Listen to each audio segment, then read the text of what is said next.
नमस्कार। आज automobile engineering की क्लास हम शुरू करेंगे और क्लास ही नहीं, ये एक जनरल आइडिया होगा जो सबके लिए बहुत ज़्यादा बेनिफिशियल होगा। वो चाहे एमटेक के स्टूडेंट हों या ऑटोमोबाइल इंजीनियरिंग से बीटेक करने वाले स्टूडेंट हों और साथ में डिप्लोमा होल्डर्स भी अगर इसको देखेंगे तो उनको भी बहुत ही लाभ पहुँचेगा। तो इसमें बेसिकली हम ये बताना चाहते हैं उन लोगों के लिए जो लोग ऑटोमोबाइल इंजीनियरिंग में बहुत ज़्यादा इंटरेस्ट रखते हैं और इसके बारे में जानना चाहते हैं। इवन मैं इतना आसान तरीके से इसको बताने की कोशिश करूँगा कि जो नॉन टेक्निकल लोग हैं, जो टेक्निकल नहीं भी हैं, वो भी इसको अच्छी तरीके से सीख सके।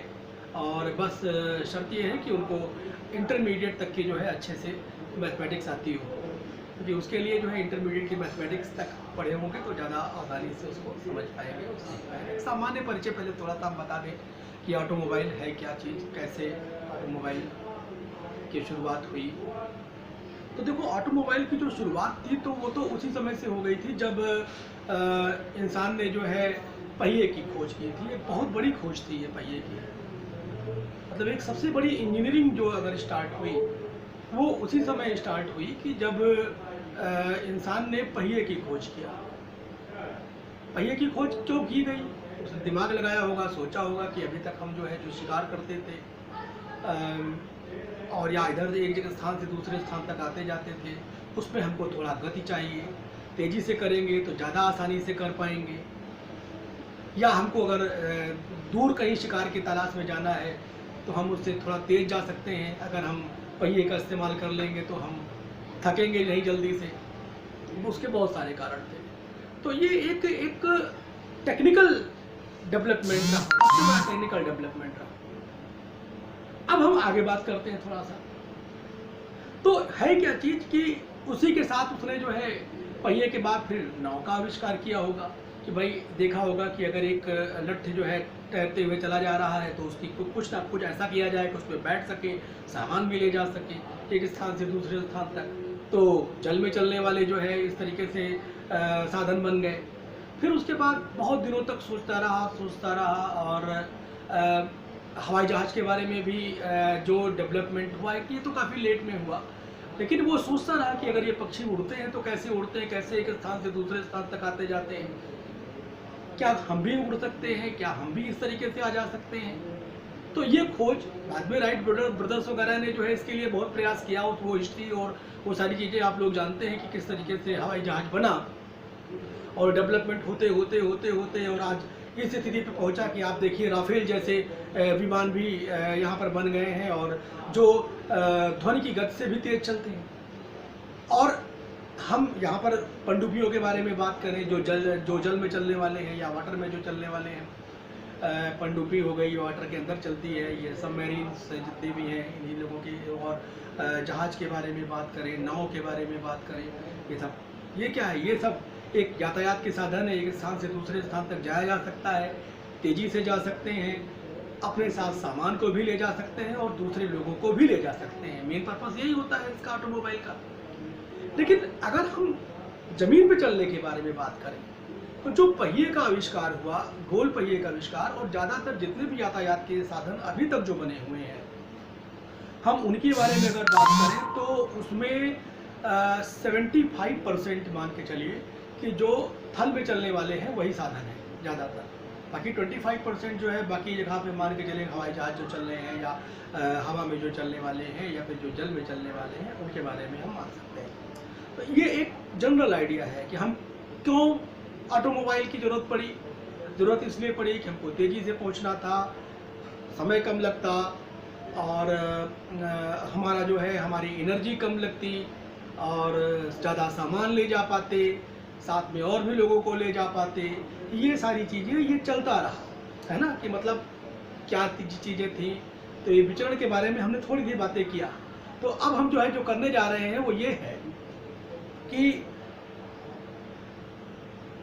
अब जो है ये मतलब ऑटोमोबाइल का हमने एक जनरल बताया कि इसकी नीड क्यों पड़ी, क्या थी।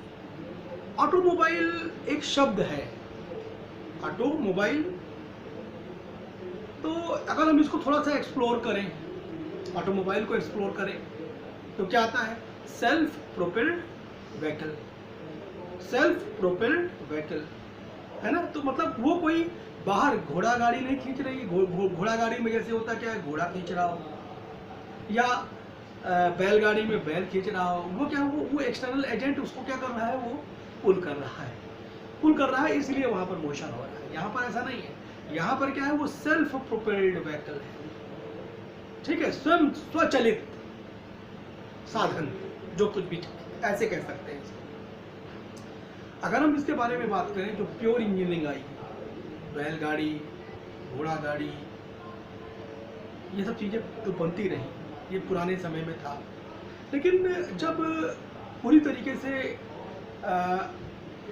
ऑटोमेटिक चीज़ों के बारे में या इंजीनियरिंग का और विकास हुआ, लोग जाने कि किस तरीके से हम और इसमें डेवलपमेंट कर सकते हैं, जिसमें मशीनों को भी जोड़ा जाए, यहाँ पर अब जो एनर्जी ली जाए वो जानवरों से ना लेकर के हम मशीनों के से एनर्जी लें, मशीनों से जब एनर्जी लें तो उसके लिए सबसे पहला प्रयास जो रहा वो फ्रांस में रहा। फ्रांस में करीब 1769 के आसपास के बारे में बात आ रहा है। तो 1769 में सबसे पहले सेल्फ प्रोपेल्ड व्हीकल बनाई गई। अब इसमें क्या था, ये जो है फिर धीरे धीरे इसमें गति के हिसाब से, सुरक्षा के दृष्टिकोण से फिर धीरे धीरे और भी सुधार होते गए, लोग और इस पर मॉडिफिकेशन करते गए और भी चीज़ें इसके अंदर आई। इसके बाद इसमें जो है इसके बारे में लोगों ने देखा और इसके बारे में, इसकी टेक्निकल चीज़ों के बारे में उस ज़माने में जो भी अपनी टेक्नोलॉजी रही होगी, बहुत ही थोड़ी टेक्नोलॉजी थी, लेकिन वो भी उस समय के लिए बहुत बड़ी थी। तो वहाँ पर पब्लिकेशन हुआ और सब लोगों ने पढ़ा। तो अब इसके बाद आए एक डेमलर और बेंज आप लोगों ने सुना होगा, तो मर्सिडीज बेंज है ना, वो वही चीज़ है। तो डेमलर और जो बेंज थे, उन्होंने क्या किया, दो इंजीनियर थे, इन्होंने गैसोलीन से चलने वाली एक ऑटोमोबाइल या कह रहे की कार बनाई। तो गैसोलीन से चलने वाली कार जो थी वो अपने आप में एक सबसे अलग चीज़ थी, और इसमें उन्होंने 4 स्ट्रोक इंजन लगाया था। 4 स्ट्रोक इंजन वही जो उस समय जब ऑटो ने बनाया था, ऑटो ने डेवलप किया था, उस समय ऑटो ने जो है ये डेवलप किया था। और इसी समय के बारे में हम बताएं तो करीब अमेरिका में जो है हेनरी फोर्ड ने जो है 2 सिलेंडर गैसोलीन इंजन का यूज़ करके एक जो है कार बनाई थी उस समय की बात, उसी समय सेम टाइम 1885 के आसपास की बात। तो जो ये फोर्ड का जो इंजन था, फोर्ड में भी जो है वही ऑटो इंजन यूज़ हुआ, हेनरी फोर्ड ने जो यूज़ किया। और 4 स्ट्रोक इंजन, पहले 4 स्ट्रोक ही बना था, उसके बाद 2 स्ट्रोक का यूज़ होने लगा। 4 स्ट्रोक सबसे पहले आया था। इंट्रोडक्शन जो आया, अगर बात करें तो यहाँ पर लोगों से पूछा जाए तो लोग ये कहेंगे नहीं था, वो 2 स्ट्रोक पहले बनता है और उसके बाद 4 स्ट्रोक पहले आया। ये चीज़ सबसे समझने वाली बात है। तो ऑटोमोबाइल का जो ये इस तरीके से धीरे धीरे क्या होता रहा, डेवलपमेंट होता रहा, और ही बहुत सारे डेवलपमेंट्स हुए। क्योंकि अमेरिका आ गया, तो अमेरिका जो है एक ब्रॉड रेंज पर हर चीज़ सोचता है, अमेरिका की सोच है। तो फ्रांस में भी ये चीज़ थी। तो जब सबसे पहले ये लोग जब कार लेकर के निकले थे, अगर मान लीजिए हम बताएं, तो ये जो फोर्ड ने जो बनाई थी, एक तरीके की आप उसमें फिगर में कहीं देखिएगा तो उसमें साइकिल के 4 पहिए उसके अंदर लगाए गए हैं और एक सिंपल इंजन लगा हुआ है और इसमें वो बैठे हुए हैं। तो लोग बड़े खुश हुए, और जब ये डिमॉन्स्ट्रेशन हुआ इसका, तो डिमॉन्स्ट्रेशन में सब लोग जो है बहुत खुश हुए उस समय। और इसी समय जो है जर्मनी में भी कार बनी और उस समय लोग बहुत खुश हुए। सबसे ज़्यादा खुश इस बात से थे कि लोगों ने जब वो उसका डिमॉन्स्ट्रेशन सड़क पर हुआ, तो लोगों ने जो है उस पर ताली बजाना शुरू कर दिया। सब अगल बगल खड़े हुए लोग सड़क पर जो थे वो सब तालियां बजा रहे थे। पता है क्यों तालियां बजा रहे थे? इसलिए नहीं कि वो जो है वहाँ पर उसने कार बनाई या कार से चलने वाले, भाई कार से चलने वाला तो वो एक सिंगल सी कार थी, कोई सिंगल कार थी, वो कोई उसका औद्योगिक उत्पादन तो हो नहीं रहा था। तो वो जो कार थी, वो उससे लोगों को एक चीज़ ये लगी कि अगर आगे चल करके इसका डेवलपमेंट हुआ और इसका औद्योगिक उत्पादन स्टार्ट हुआ, तो हमको जो ये सड़क पर घोड़े चलते हैं और उनसे जो गंदगी निकलती है, उसकी बदबू से निजात मिलेगी। क्योंकि हम लोग जब आते जाते हैं तो सबसे ज़्यादा घोड़े की जो है वो जो गंदा जो है उनका जो वो पड़ा रहता है, तो उसमें होता क्या है कि उससे बदबू आती है, तो उससे निजात मिलेगी कम से कम। और आज समझिए कि वो लोग जो सोच रहे थे उसका जस्ट उल्टा हुआ। आज सबसे ज़्यादा जो प्रदूषण का कारण है, या जो कह लें कि हम पोल्यूशन जो भी क्रिएट होता है वो ऑटोमोबाइल के थ्रू होता है, सबसे ज़्यादा जो हो रहा है। उस समय ये सोचा था कि चलो ठीक है, ये कम से कम इस गंध से मुक्ति मिली इसलिए वो लोग तालियां बजा रहे थे, लेकिन उनको ये नहीं पता था कि दुनिया में सबसे बड़ा प्रदूषण का कारण यही बनेगा आगे चलकर। फिर उसके बाद ऑटोमोबाइल का जो है 1897 आते आते इसका औद्योगिक उत्पादन स्टार्ट हो गया, मतलब एक इंडस्ट्री पर्पज से भी बनना शुरू हो गई। तो जिसमें क्या था, एक डिट्रॉयट एक जगह थी, वहाँ पर एक प्लांट लगा कर करीब 400 कारें उसकी जो है वो बनाई गई थी। तो 400 कारों का निर्माण सबसे पहले औद्योगिक निर्माण हुआ था ऑटोमोबाइल के लिए, अगर हम बात करें तो उसमें, और ये फिर उसको खरीदने वाले बहुत सारे लोग हुए, जितने राजा महाराजा उस समय के थे वो सब उसको खूब खरीदे, बड़ा अप्रिशिएट किए, और ये इंजीनियरिंग जो है बहुत सराही गई। फिर करीब करीब ये हम आके चलते हैं थोड़ा सा और आगे, तो 1914 से लेकर के और 1918 तक जो है ये पहला विश्व युद्ध स्टार्ट हो गया था। ये प्रथम विश्व युद्ध का दौर था। और इस समय क्या था कि इस समय जो सेना थी उसको तेजी से चलना, आगे बढ़ना, लड़ाई में विजय पाने के लिए ऑटोमोबाइल का यूज़ करना, तो ये जो है बहुत ही ज़रूरी हो गया। क्योंकि जब तक हमारे पास ये एडवांस टेक्नोलॉजी नहीं होगी कि जिससे हम तेज़ी से आगे बढ़ सकें, या लोगों के ऊपर बम गिरा सकें, या लोगों से जो है हम लड़ाई कर सकें, तब तक ये चीज़ संभव नहीं थी। तो उस समय के बाद, उस समय के अंतराल में सबसे ज़्यादा डेवलपमेंट हुआ इसमें। उस समय जो था वो 1914 से 1918 के बीच मैक्सिमम डेवलपमेंट हुआ है इस इंडस्ट्री में।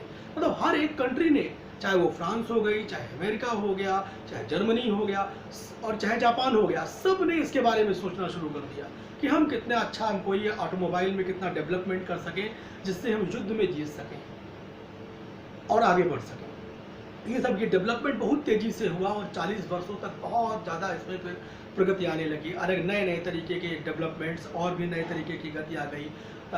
एरोप्लेन सब बन गए, और उसमें हवा से, और हवा में चलने वाले जितने भी थे बड़े बड़े एयरक्राफ्ट बने, और जल में चलने वाले एयरक्राफ्ट बने, और उसके बाद फिर वेल कंट्रोल्ड। अब ज़रूरत पड़ी कि अब सबसे ज़्यादा संतुलित एक हमारा इंजन, हमारी जो ऑटोमोटिव व्हीकल है वो संतुलित होनी चाहिए, एयर कूल्ड या वाटर कूल्ड होनी चाहिए, ठीक है। और उसमें जो है एक इंटरनल कम्बशन इंजन लगा हुआ था। वो इंटरनल कम्बशन इंजन जो है वो कम फ्यूल में ज़्यादा उसकी इफिशिएंसी हो, ज़्यादा दूर तक जा सके, ये सारी चीज़ें, ये इसकी ज़रूरत पड़ी और इस पर डेवलपमेंट स्टार्ट हो गया। धीरे धीरे सब ये सारी चीज़ें शुरू हो गई। कहने का मतलब ये था कि जो प्रथम विश्व युद्ध था